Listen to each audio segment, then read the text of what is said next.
નમસ્કાર મિત્રો, સ્વાગત છે તમારું આપણી યુટ્યુબ ચેનલમાં। મિત્રો, આજે આપણે વાત કરવાની છે ગૌણ સેવા પસંદગી મંડળ દ્વારા યોજાનારી આગામી ઇલેક્ટ્રિશિયન અને વાયરમેન માટે યોજાનારા પરીક્ષાના પેપરમાં કઈ કઈ વસ્તુ પૂછાશે તેની રૂપરેખા વિશે। તો શરૂ કરીએ આજનો વિડીયો આપણે। તો સૌપ્રથમ 20 માર્ક્સનું શું પૂછાશે તે જોઈએ। તો તેની અંદર સામાન્ય જ્ઞાન હશે, ગુજરાતનો ઇતિહાસ, ભૂગોળ અને સંસ્કૃતિ, ભારતનું બંધારણ, રમતગમત, સામાન્ય વિજ્ઞાન, વર્તમાન પ્રવાહો, કોમ્પ્યુટરને લગતું સામાન્ય જ્ઞાન, ટેસ્ટ ઓફ રિઝનિંગ, પર્યાવરણ, જાહેર વહીવટ, સરકારી યોજનાઓ, પંચાયતી રાજ અને ડિઝાસ્ટર મેનેજમેન્ટ અને ગાણિતિક કસોટીઓ। એટલે કે 20 માર્ક્સની અંદર આ બધું જનરલ નોલેજને ટોટલી બધી વસ્તુ આવી જશે। ત્યારબાદ 15 માર્ક્સનો પ્રશ્ન હશે ગુજરાતી સાહિત્ય અને ગુજરાતી વ્યાકરણ। એટલે કે ગુજરાતી વ્યાકરણ અને ગુજરાતી સાહિત્ય વિશેના 15 જેટલા પ્રશ્નો પૂછાઈ શકે છે। 5 માર્ક્સનું, તો 5 માર્ક્સનું અંગ્રેજી વ્યાકરણ પૂછાશે। એટલે કે 5 ક્વેશ્ચન ઇંગ્લિશના હશે। ત્યારબાદ છે 60 માર્ક્સનું, તો જગ્યાની તાંત્રિક શૈક્ષણિક લાયકાતને સંબંધિત વિષયનું પેપર। એટલે કે 60 જેટલા ક્વેશ્ચન તમારે ઇલેક્ટ્રિશિયન અને વાયરમેનને લગતા હશે। તો મિત્રો, ખૂબ જ અગત્યની વસ્તુ છે આ કે 60 માર્ક્સમાંથી પૂરેપૂરા માર્ક્સ મળે એવો પ્રયત્ન કરવાનો રહેશે। કુલ ગુણની વાત કરીએ તો કુલ 100 માર્ક્સનું પેપર હશે। હવે કેટલા સમય માટે હશે આપણે તે જોઈએ।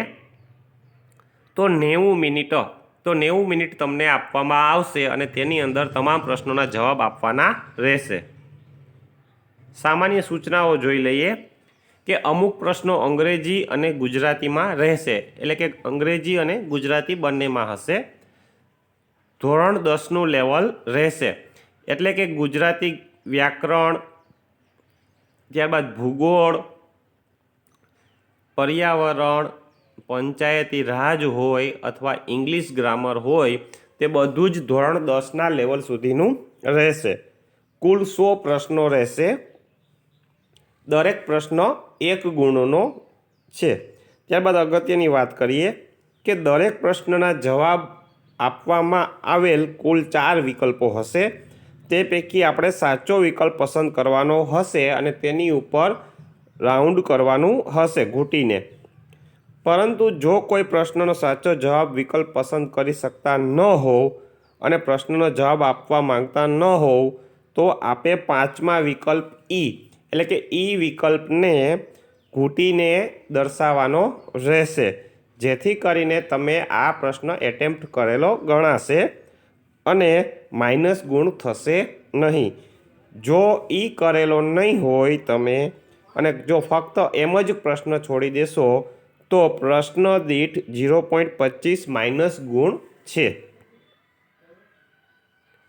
કોમ્પ્યુટર પરીક્ષાની વાત કરીએ તો જ્યારે તમે લેખિત પરીક્ષામાં પાસ થઈ જશો ત્યારબાદ કોમ્પ્યુટર પરીક્ષા લેવામાં આવશે।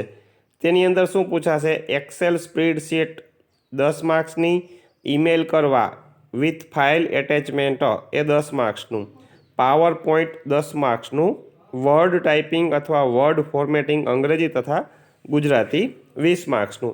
એટલે કે 50 માર્ક્સનું કોમ્પ્યુટરનું પેપર લેવામાં આવશે। મિત્રો, આશા રાખું છું કે તમને આ વિડીયો ઉપયોગી લાગેલો હશે। તો જેથી આ યુટ્યુબ ચેનલને સબસ્ક્રાઈબ કરી લેશો, લાઈક કરજો અને તમારા તમામ મિત્રો સુધી શેર કરજો। ધન્યવાદ।